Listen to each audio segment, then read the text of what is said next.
Hi, my name is Shawn Young, creator of the Bootstraps Asset Building Education Program. Today, along with AARP and the AARP Foundation, I would like to talk about time value. So we all know the old adage that time is money. But did you know you can put an actual dollar amount on your time? Of course you did.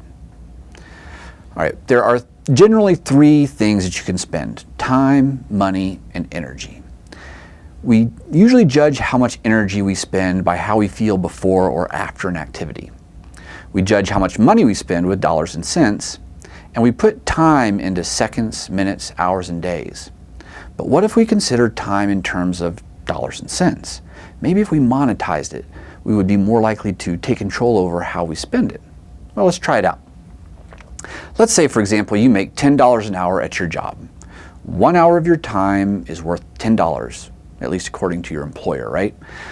Now let's do some hypothetical spending. Let's say you go to the grocery store and you spend $20 on potato chips for a barbecue with friends. How much of your time did it take in order to earn enough money to purchase those potato chips? Well, it took you 2 hours, right? So in reality, you spent 2 hours on potato chips.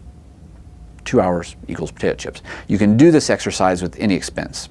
So let's just take the expense. Let's say that your rent is $500. Divide that by your hourly rate in this example, which is $10, and you will get how many hours of work it takes to cover that expense. In this case, it would take 50 hours of work to pay the rent.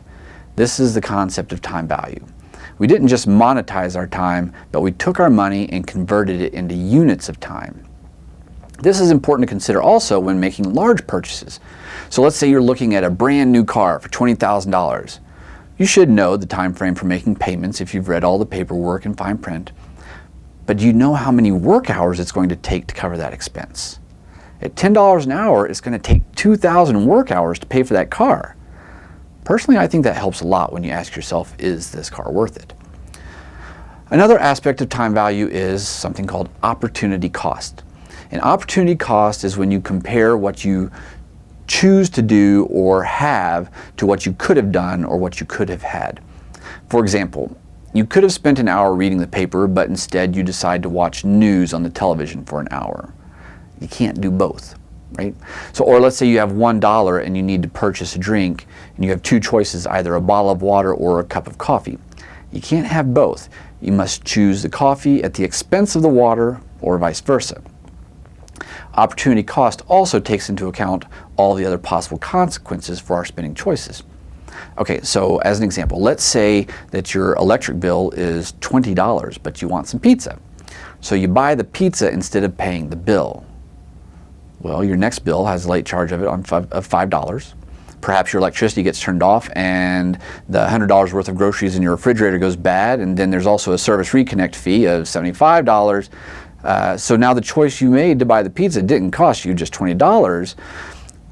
The pizza cost $20. The opportunity cost of the pizza was all those other expenses, which totals around $200. So the next time you make a purchase, consider the cost in terms of both time and money, and then consider the consequences of those spending decisions. If we're able to raise our awareness of our spending habits, we will be more likely to spend both our time and money on what is important to us and avoid the pitfall of spending without a purpose. So once again, this information is brought to you by AARP and AARP Foundation. I'm Shawn Young with Bootstraps Asset Building Education, and I thank you for watching.